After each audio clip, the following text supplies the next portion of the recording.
Bueno, mis queridos hermanos, es otra vez una bendición, un privilegio reunirnos alrededor de la palabra de Dios.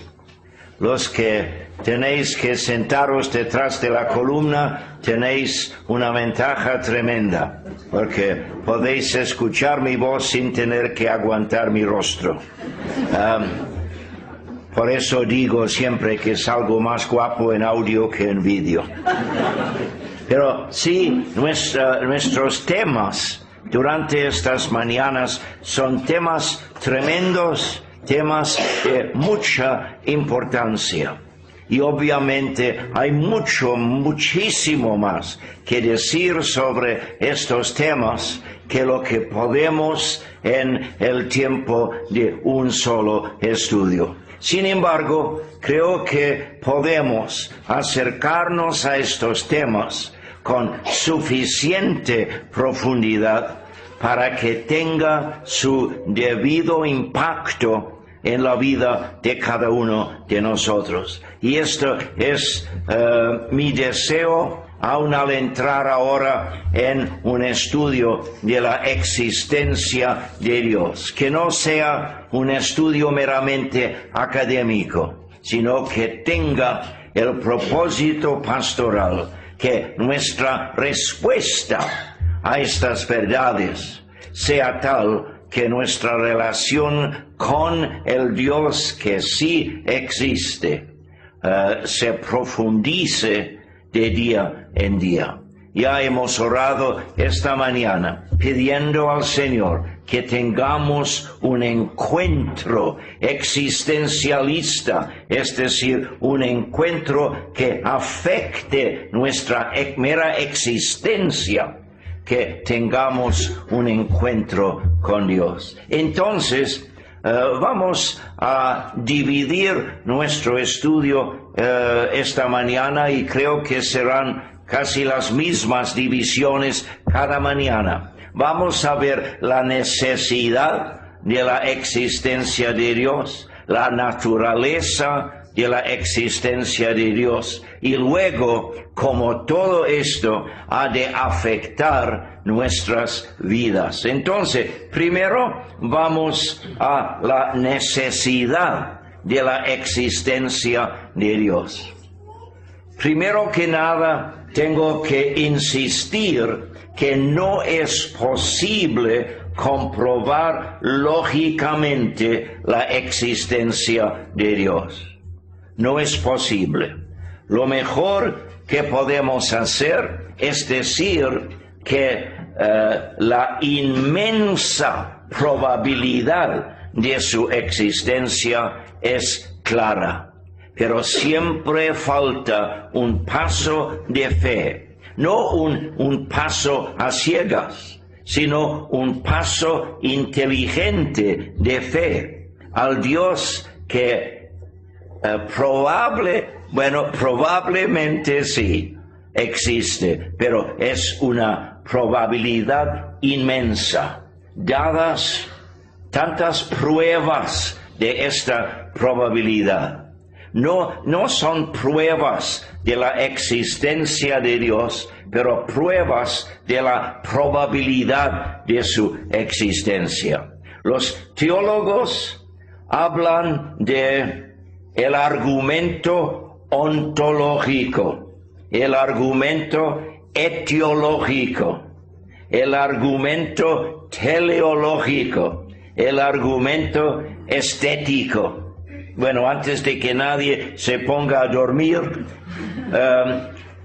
gozosamente os anuncio esta mañana que no tenemos que meternos en esto. Los que tenéis interés en seguir esto y profundizar vuestro conocimiento de esas cosas, hay obras de teología sistemática que nos meten en esto. Pero realmente no hace falta entrar en esto para nuestro tema de la existencia de Dios, porque la Biblia dice que no hacen falta tantas llamadas pruebas. No hacen falta. Un solo factor deja al hombre sin excusa. Un solo factor.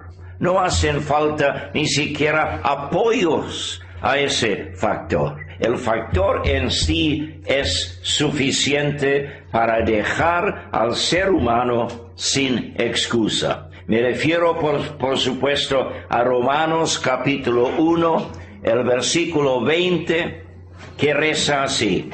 El apóstol Pablo, bajo la inspiración del Espíritu Santo, lo pone de esta manera. Porque las cosas invisibles de Él, su eterno poder y deidad, se hacen claramente visibles desde la creación del mundo, siendo entendidas por medio de las cosas hechas, de modo que no tienen excusa.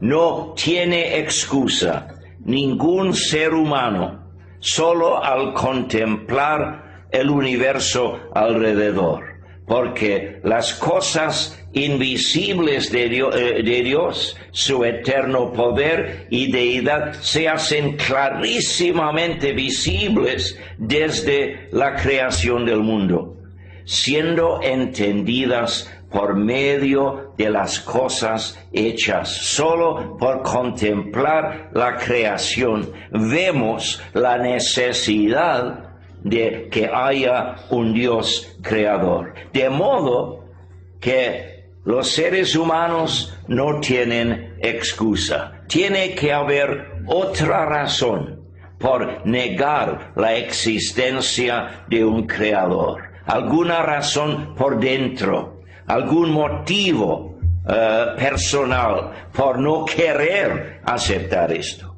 Porque Dios dice clarísimamente por su palabra que no tienen excusa al negar la existencia de Dios. Su eterno poder y deidad. ¿A qué se refiere? Bueno, deidad se refiere a su existencia. Que Dios sí existe, que hay un creador.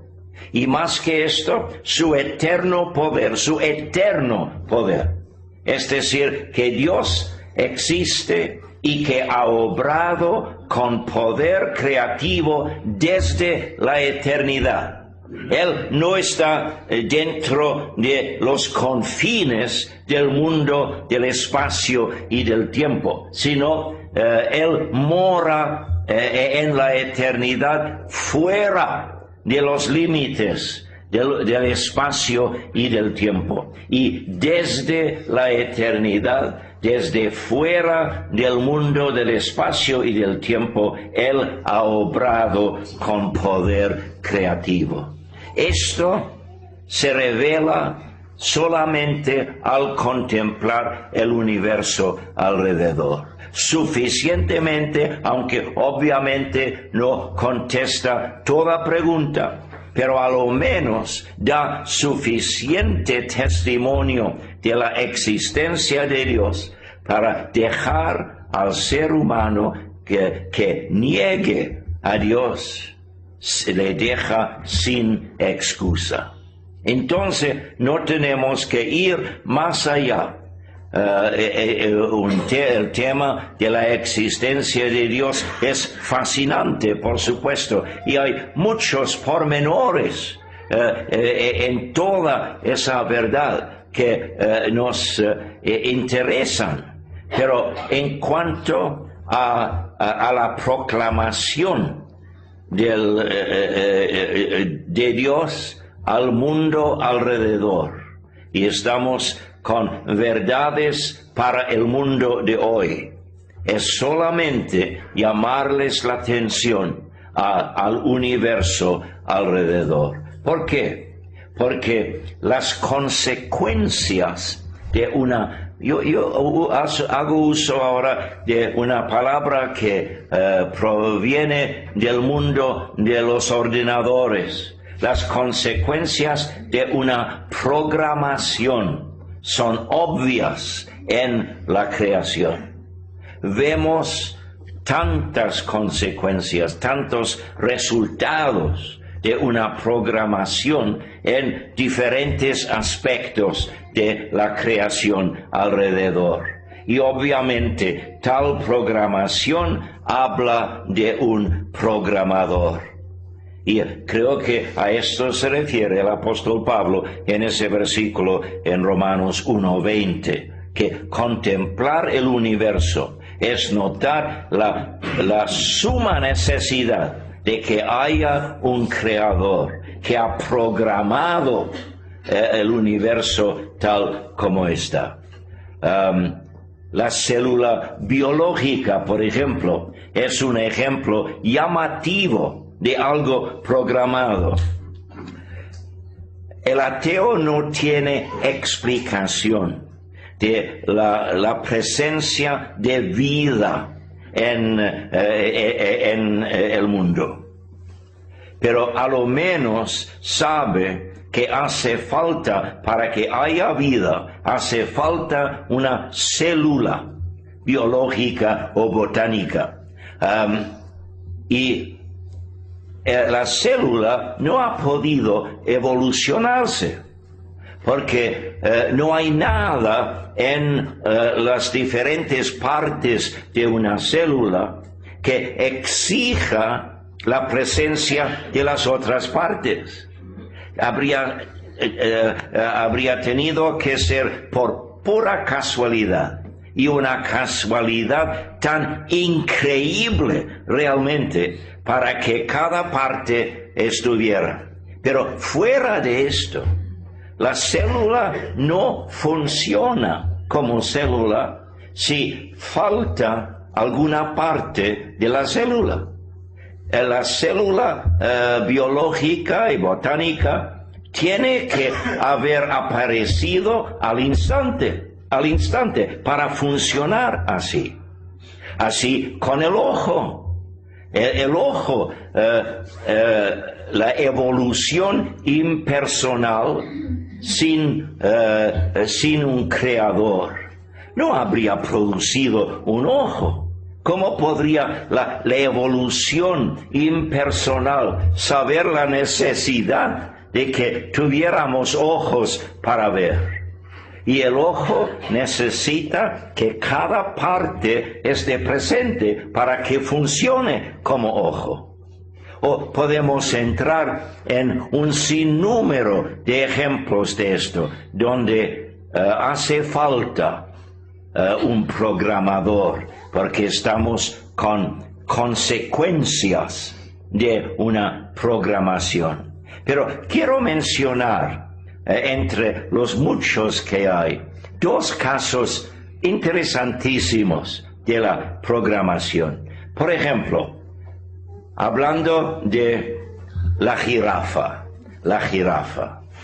Bueno, siempre cuando pienso en la jirafa, pienso en lo que el Señor me dijo a mí hace muchos años, para asegurar que la predicación de la palabra quedara al alcance del oyente. Él me dijo: David, te he llamado a dar alimento espiritual a mis ovejas, no a mis jirafas. Entonces, dejar la verdad así fuera del alcance de la mente del oyente, esto no sirve. Y por eso me he metido esta mañana en lo ontológico, etcétera, de esas pruebas. No hace falta, como ya hemos visto. Pero la jirafa tiene un cuello tan largo y la sangre necesita una presión enorme para que llegue del corazón al cerebro. Y por eso la jirafa tiene un corazón enorme. Y por medio de la presión impuesta por ese corazón, la sangre suficiente llega a su cerebro. Sí, esto está bien cuando está así como en esta ilustración, está de pie, erecta. Pero ¿qué de cuando la jirafa se dobla para comer la hierba del suelo. Si la sangre llegara al cerebro con la misma fuerza, la misma presión de antes, por el efecto de la gravedad en esto, entonces causaría una explosión en el cerebro de la jirafa. Pero lo que Dios ha hecho es esto, de que en el cuello, cerca de la cabeza, hay un circuito de venas y de válvulas. Y cuando la jirafa está así recta, la sangre pasa ese circuito, no entra en el circuito y llega directamente al cerebro. Pero cuando está doblado así, entonces la sangre pasa por ese circuito. Entonces baja la presión de la sangre y llega así al cerebro de la jirafa. Obviamente, esto no ha podido ser resultado de una evolución al azar. Por la sencilla razón que en medio de tal evolución el pobre animal habría muerto por la demasiada presión de la sangre. Es un solo ejemplo de esto y lo vemos en tantos aspectos de la creación. Hay otro ejemplo que a mí me encanta. Es de un ave en Sudáfrica. Es un ave muy pequeña, pero erige un nido mucho más grande que sí mismo. Y en ese nido hay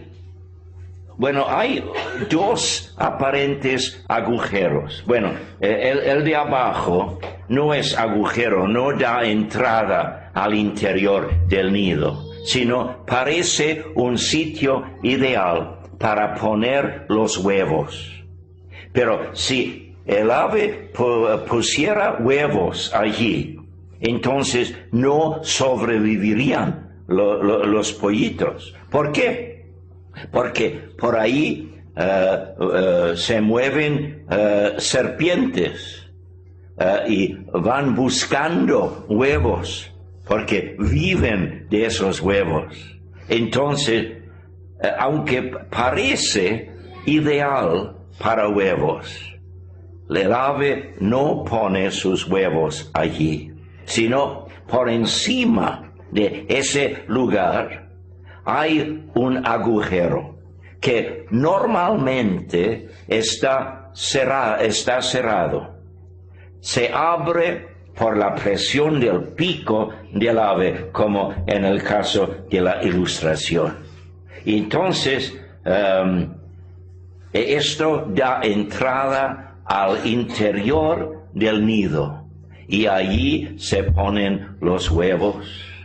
Y allí crecen los pollitos hasta salir por el mismo agujero al aire libre. Entonces, el ave no tiene mucho cerebro. Él no ha podido idear tal nido. En realidad, quiere usar el mismo nido cada año. Pero si llega al nido del año pasado y lo encuentra con necesidad de reparación, el ave no sabe repararlo, sino que lo deja y comienza desde un punto cero para construir otro nido. ¿Por qué? Porque ha sido programado no para reparar un nido, sino para construir un nido. Si pensamos en esto, si faltara algo en la programación de esa ave, entonces la especie no existiría, porque desaparecería comida por serpientes, seguramente. Entonces, como digo, hay un sinnúmero de ejemplos de esto en el mundo. Entonces, si el ser humano niega la existencia de Dios, tiene que ser por algún motivo ilógico. Obviamente es inmensamente probable que haya un creador. Y el apóstol Pablo dice que aún el universo alrededor exige un creador. Tiene que haber un creador. Entonces, surge ahora la pregunta. Dado que el universo testifica clarísimamente de la existencia de un creador, ¿cuál de los dioses que se presentan al ser humano, cuál es el Dios verdadero? ¿Podemos saber cuál? Creo que sí, porque el Dios de la Biblia, entre todos los dioses que se presentan, el Dios de la Biblia es el único que tiene interés en mí como persona. Por ejemplo, Alá, el Dios de Islam, no tiene ningún interés en el ser humano como persona. La palabra Islam significa servidumbre. La palabra musulmán significa siervo. La responsabilidad del musulmán es una sola: descubrir la voluntad de Alá y obedecerla. Si preguntas a un teólogo musulmán cómo es Alá, cómo es su carácter, etc., él toma aún la pregunta como una blasfemia. ¿Quién eres tú para tratar de averiguar de lo que es Dios? Es decir, el musulmán como persona no le interesa a Alá. Es solamente como instrumento para cumplir los propósitos de Alá. Entonces, ¿por qué ha creado Alá a personas humanas? No hace falta. Habría podido crear títeres con la misma posibilidad. Es decir, el Dios de Islam no tiene respuesta a la personalidad humana. El Dios de la Biblia es el único que me enseña no solamente su interés en mi persona, sino que a la vez me enseña la importancia de mi personalidad. Porque el Dios de la Biblia me llama a una relación personal con Él. Y por eso me ha dado una personalidad. La personalidad humana no ha podido evolucionarse de especies anteriores, porque hay algo totalmente diferente en el ser humano.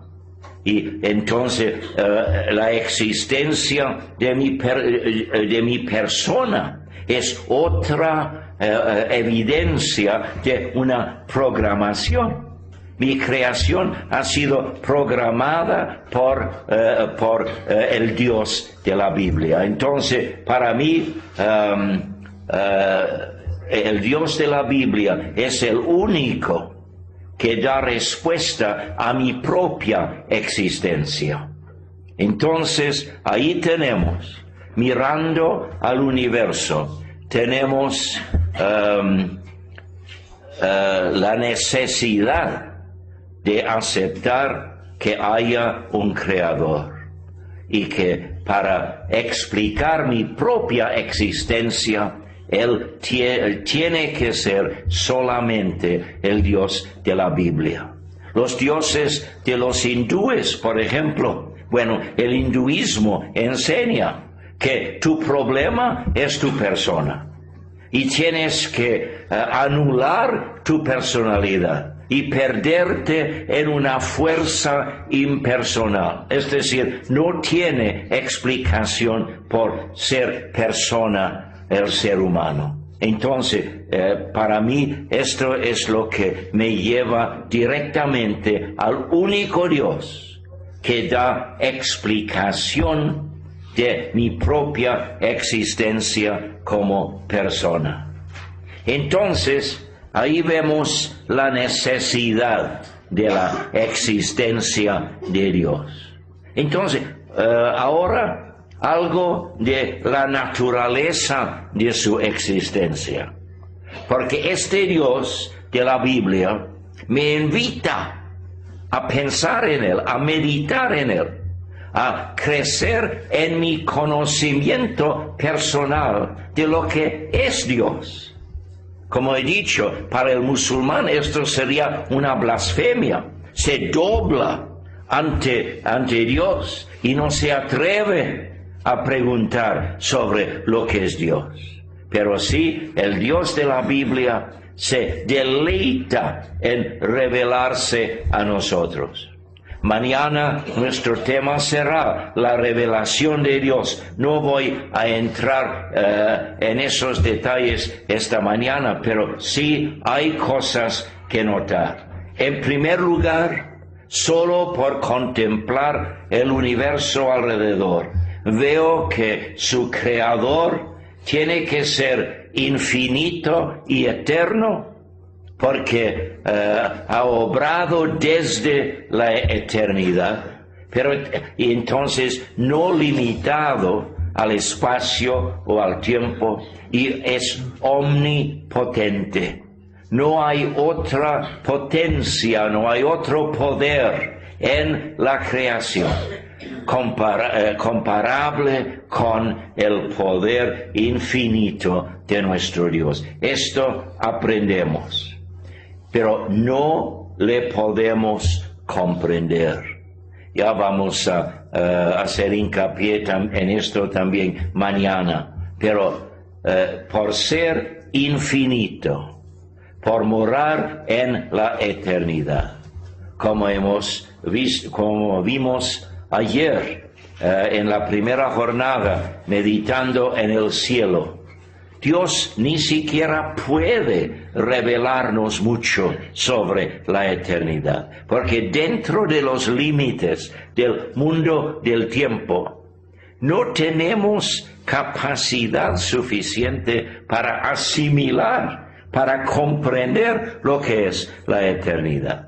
Entonces, no voy a poder comprenderlo, no voy a poder sondear la realidad que es mi Dios. Sin embargo, Él quiere una relación personal de amor con sus criaturas humanas, y por eso se nos revela suficientemente para que esa relación sea real en nuestra vida diaria. Pero la creación en sí no nos enseña más que esto, que Dios es infinito y eterno y omnipotente. Y para saber más es necesario que haya otro medio de revelación. Y por eso nos ha dado su palabra, nuestro tema para mañana. Y por su palabra aprendemos, además del poder de Dios, de su infinidad y de su eternidad, por su palabra aprendemos que Dios es amor y que este amor es gracia dirigida hacia los que no lo merecemos. Porque Dios quiere una relación de amor con criaturas que no merecen tal relación. Y esto es la gloria de la gracia de Dios. y por medio de su palabra aprendemos esto. El universo nos sirve de testigo de la existencia del Creador, y el Dios de la Biblia es el único Dios que se presenta también para explicar mi persona, y por eso es el único que habla a mi ser con esa profundidad. Pero no es suficiente. Hará falta también mi meditación en su palabra para aprender más de él. Aprendemos de que Dios es amor, y de su palabra aprendemos a la vez que Dios es justo y que Dios aborrece el pecado. Obviamente hay muchísima más revelación de la persona de Dios en su palabra, pero esos puntos muy importantes para nuestra propia relación con Él. Entonces, en su palabra, Dios se revela como Trinidad, porque habla de Dios el Padre, habla de Dios el Hijo, habla de Dios el Espíritu. Y es posible probar de la palabra escrita, probar que cada uno de los tres es Dios, es Dios. Podemos probar su deidad y podemos probar que no son fuerzas impersonales, sino que son personas en algún sentido. Aunque la palabra persona, que los teólogos, primeros teólogos de la iglesia cristiana, la iglesia primitiva, hicieron uso de esa palabra persona, mayormente porque vino de la filosofía platónica, y está bien que lo usemos, pero cuidado, que no identifiquemos las personas en Dios meramente con la persona humana. Pero la Biblia revela a Dios como Trinidad. Pero no son tres dioses, un solo Dios. Dentro de la naturaleza de Dios hay una Trinidad. Y es imprescindible que Dios sea Trinidad. Dios no puede ser ni más ni menos que Trinidad en su ser. ¿Por qué digo esto? Bueno, en primer lugar, Dios es amor. Se revela como amor, y las relaciones personales de amor le son importantes. Entonces, si Dios fuera una sola persona, sería dependiente de su creación para realizarse. No podría realizarse como Dios de amor antes de crear. Entonces, esto le haría dependiente de su creación. Y realmente, tal Dios dependiente no sería el Dios de la Biblia. El Dios de la Biblia nos enseña que Dios creó, no por ninguna necesidad en Él, sino solo para tener el gozo de amar a su creación personal, a las personas en su creación. Entonces, si Dios fuera una sola persona, no podía disfrutar de ninguna relación personal sino fuera de sus criaturas. Dependería de sus criaturas. Y como digo aquí, tal Dios dependiente no sería el Dios de la Biblia. Entonces, tiene que haber a lo menos dos personas en la naturaleza de Dios. Es decir, que Dios sea una relación eterna de amor, para que no dependiera de su creación. Tiene que haber a lo menos dos personas en Dios. Pero tal relación sería estéril. siendo sumamente egoísta. ¿A qué me refiero? Bueno, es esto. Yo te amo a ti porque tú me amas a mí. Tú me amas a mí porque yo te amo a ti. Y esto no es una relación de amor verdadero. Hay muchos matrimonios que se basan en esto.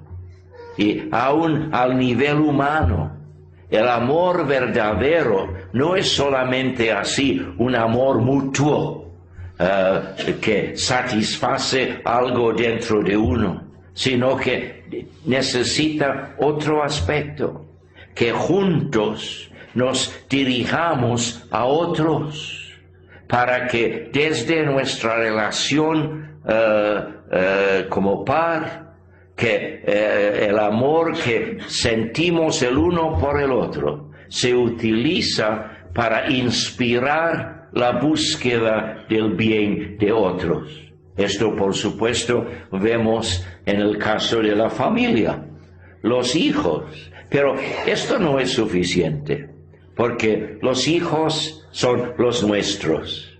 Y muchas veces lo que damos a los hijos no lo damos por pensar en el bien de ellos, sino son nuestros hijos. Y hay algo egoísta muchas veces en nuestra manera aún de criar a nuestros hijos. Con razón, cuando llegan a la adolescencia, se rebelan contra esto. Aunque no saben definir bien dónde está el problema, ellos ven que es por egoísmo propio que los padres les han criado de esa forma. No, el Señor nos llama a ejercer la fuerza del amor humano, a motivarnos, a criar a los hijos para su bien.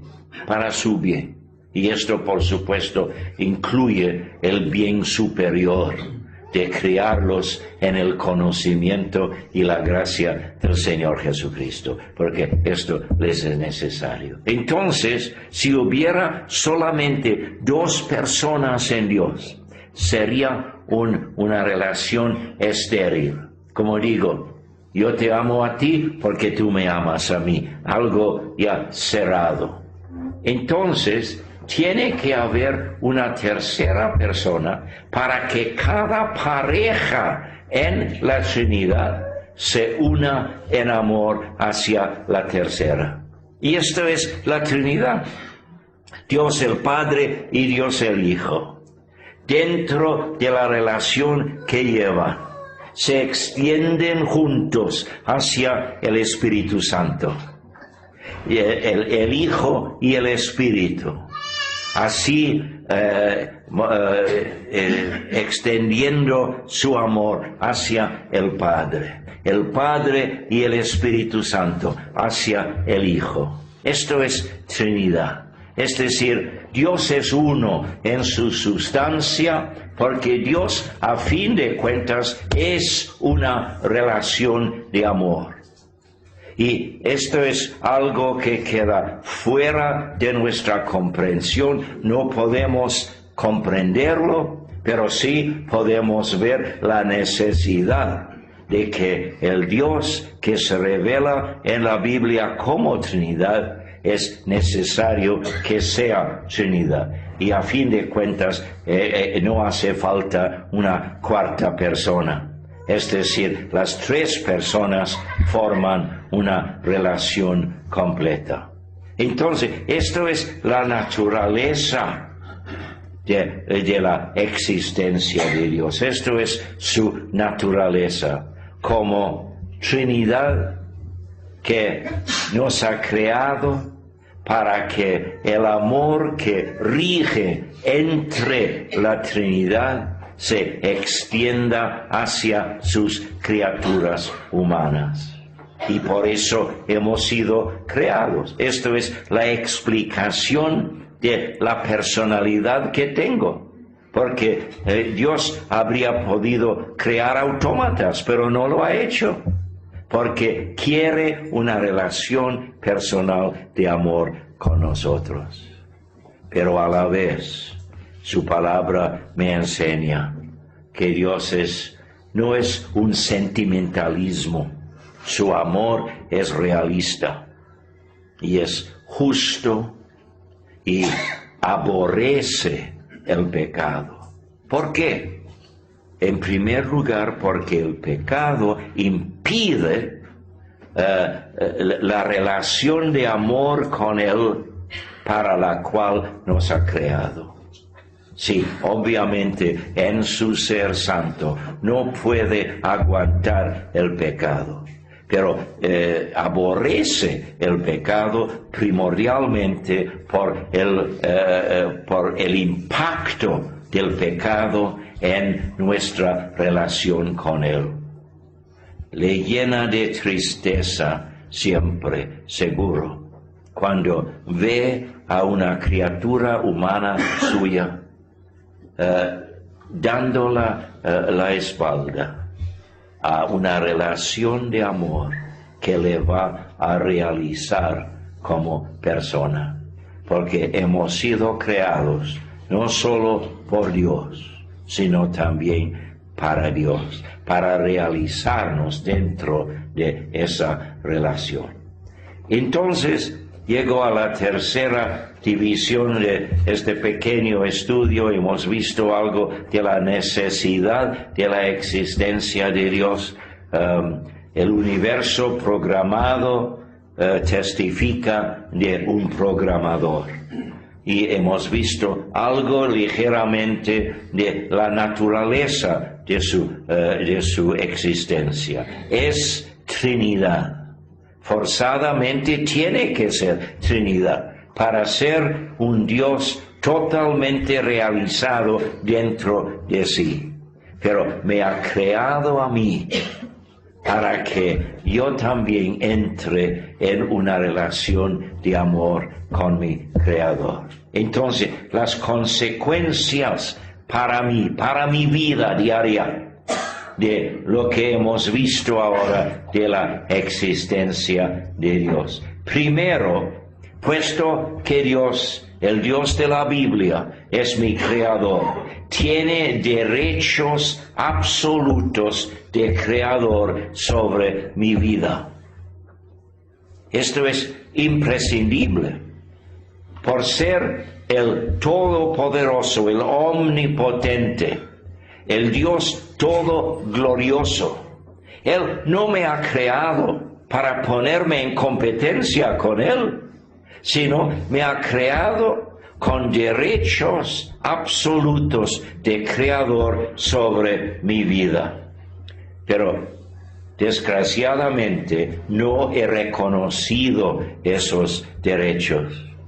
He llevado mucho de mi vida, y en realidad toda mi vida, antes de conocer a Cristo como mi Salvador personal, no reconociendo esos derechos de Dios sobre mí. Y esto, a fin de cuentas, es el pecado.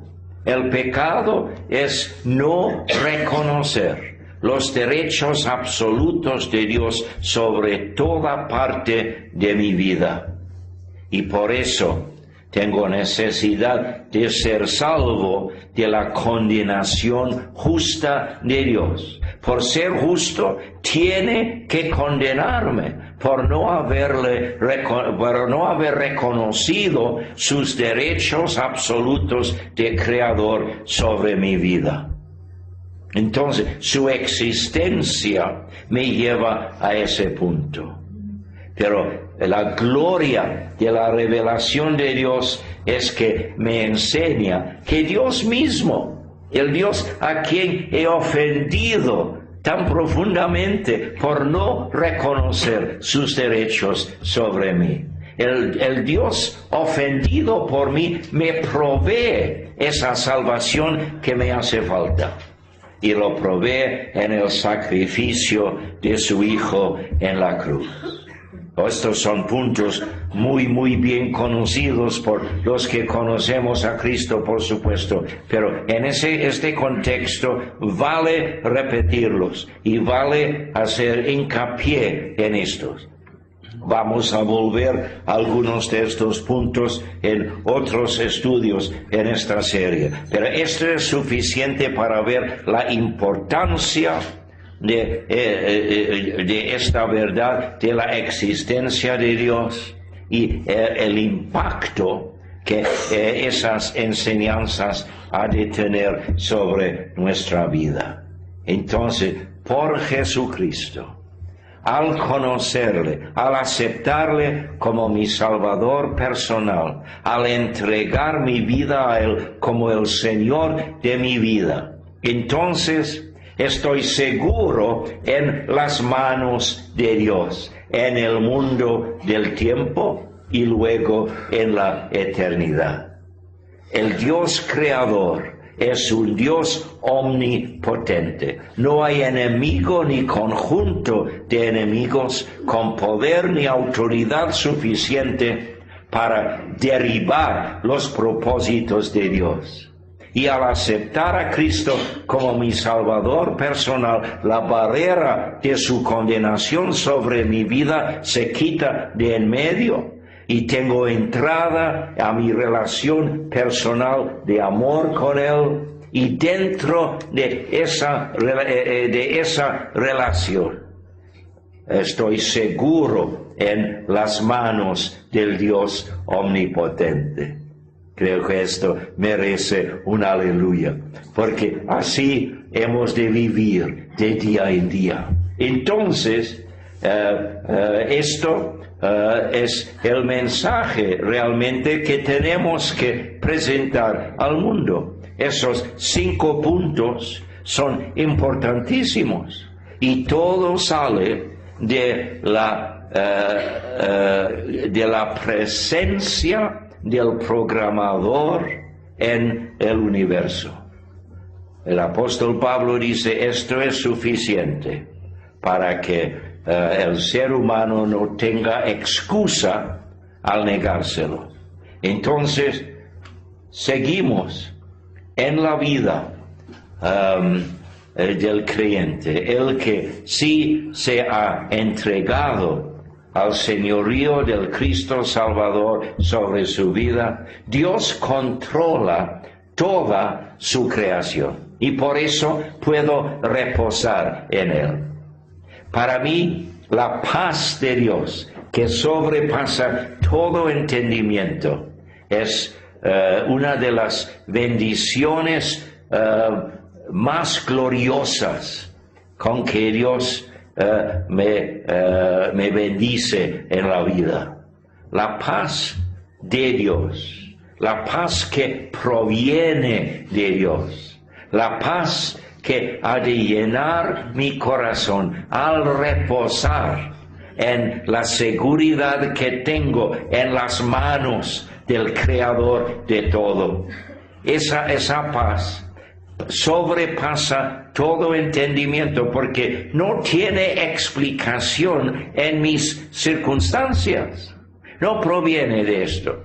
Cualquiera puede sentir alguna paz por dentro cuando todo le salga pacíficamente, pero aún en medio de las presiones de la vida, sabiendo que no soy víctima de factores secundarios, no estoy en las manos de ningunos otros factores, sino estoy en la mano de Dios.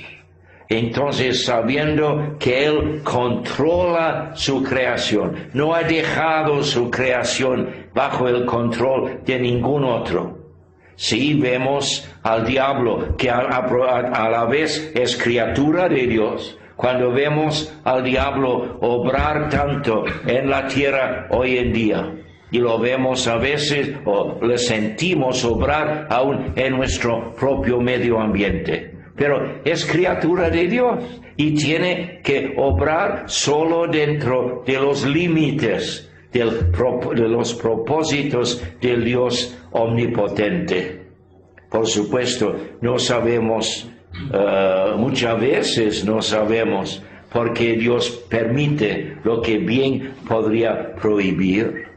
Pero aunque no podamos explicarlo, sabemos que Dios lo ha permitido para poder cumplir algún propósito suyo en nuestras vidas o por medio de nuestras vidas en la vida de otros. A veces creo que el Señor permite que sus hijos pasen por tiempos de sufrimiento para que otros nos vean, aun en medio de las dificultades de la vida, reposar en el Señor. Y que la paz que sobrepasa el entendimiento de cualquier espectador nos llena. Entonces es parte de nuestro testimonio en el mundo. Pero Dios controla. Dios está en control de toda situación en que me encuentre. Esta es parte innata, es el fundamento, la base de mi reposo en Él de día en día. Y entonces, si yo me encuentro con un hermano en la fe, una hermana en la fe, que no me enseña por sus actitudes, que está reposando de verdad en el poder omnipotente de Dios, aunque no sepa dar respuesta a toda pregunta que surja, sin embargo, está descansando, reposando en Dios. Esto me preocupa. Y tengo que orar por esa persona, y si tengo oportunidad a sentarme a su lado, me gusta compartir con esa persona estas realidades, porque no estamos hablando de enseñanzas de hombres, estamos hablando de realidades. Otro punto, Dios, por ser el creador, obviamente se revela como Dios que puede crear algo donde antes no había nada, crear de la nada. Dios lo puede hacer. Entonces, esto me hace fijarme siempre en las posibilidades sobrenaturales en toda situación. Es decir, cuando no vemos en una situación ninguna salida o ninguna respuesta a un problema que surge, no vemos cómo podemos salir de esa situación gozosamente y con éxito. Entonces tenemos que reconocer que en cada situación, para el hijo renacido de Dios, la hija renacida de Dios, hay factores sobrenaturales. En una situación donde no aparece ninguna respuesta, Dios puede obrar, puede crear algo de la nada que existía antes. Es decir, esto de que el Dios creador ha creado todo el universo de la nada.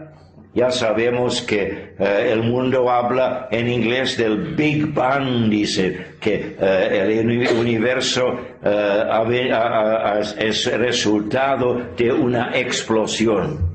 Es decir, que antes había una nada y que esa nada se explosionó. Es ridículo, pues es imposible creerlo. Pero Dios sí puede crear de la nada.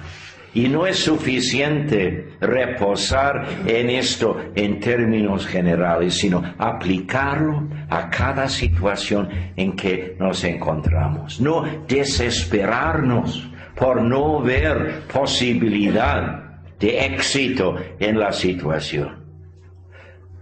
Hoy en día hay muchos de nuestros hermanos que pasan por el efecto de la crisis económica. Y es muy fácil encontrarse en una situación que aparentemente no tiene salida. Pero el Dios creador puede crear algo de la nada.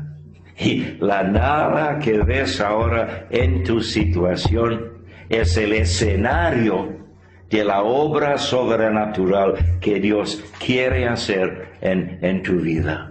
No hay por qué desesperarnos a base de las circunstancias. Entonces, por último, en Cristo, así hemos hablado del impacto de estas realidades en nuestra vida actual, conociendo a Cristo como nuestro Salvador personal, con la barrera de la condenación justa de Dios quitado de en medio porque Cristo la llevó en la cruz del Calvario. Tenemos que decir, hablando del futuro, en Cristo tengo un futuro eterno por delante. El Dios que me ha creado me dice, este mundo no es mi destino. Estoy aquí como pasajero, como peregrino. Tengo un futuro eterno por delante. Pero la gloria increíble fuera de la revelación que proviene de Dios es esto, de que ese futuro eterno he de llevar dentro de la relación de amor que une las tres personas de la Trinidad. No voy a ser Dios, esto es herejía, pero ahora revestido de los méritos de la segunda persona de la Trinidad, templo, mi vida, templo del poder de la tercera persona, entregado y con una perfección en la eternidad que me es imposible ahora en la tierra, entregado a la voluntad de la primera persona. Entonces he de llevar toda la eternidad dentro de esa relación de amor que une las tres personas de la Trinidad. Para mí, esos puntos, si no conoces todavía a Cristo como tu Salvador personal, la condenación justa de Dios yace todavía sobre tu vida. Y es urgente que le aceptes, no como el Salvador de tus padres, no siguiéndoles a ellos, sino como tu propio Salvador, para que luego el reposo en su omnipotencia, siempre la posibilidad de que Él obre sobrenaturalmente en toda situación en que te encuentres, y con un futuro por delante que nos llena de un gozo, aun en medio de las circunstancias más adversas. Esto es el impacto de esta verdad sobre la existencia de Dios. Hay mucho más que decir sobre ese tema, pero creo que lo que hemos visto esta mañana es suficiente para que estos impactos se realicen en la vida diaria de cada uno de los suyos. Oremos, hermanos, oremos. Nuestro Dios y nuestro Padre, nos deleitamos en entrar en la revelación que tú nos haces, nos das, de lo que eres tú y de los planes que tienes aún para con nosotros tan indignos, faltando totalmente ningún mérito ante ti. Pero tú nos ves revestidos de los méritos de Cristo. Y esto cambia no solamente nuestro destino eterno, sino también cambia la realidad de cada situación terrenal en que nos encontramos. Padre, queremos orar en este momento el uno por el otro. Si hay entre nosotros en este momento alguna persona que todavía no se ha entregado a Cristo como su Salvador personal y el Señor de su vida. Que este momento sea el momento preciso en que tome ese paso de fe, que no entiende todavía todo lo que significa, pero entiende suficiente para ver su peligro fuera de Cristo y la gloria que le es prometido conociendo a Cristo en forma personal.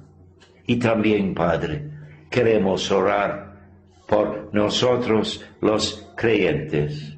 Si hay algún hermano, alguna hermana aquí presente que lleva en su corazón en estos días tanta turbulación por falta de la paz de Dios que sobrepasa todo entendimiento, que lo que hemos contemplado esta mañana le lleva a él o a ella a reposar en ti, diciendo: Padre, no sé por qué has permitido esto, pero sé que no estoy en manos de factores secundarios, sino que estoy en tus manos soberanas y me entrego a ti en medio de todas las dificultades de la vida para reposar en tu soberanía, la soberanía de tu amor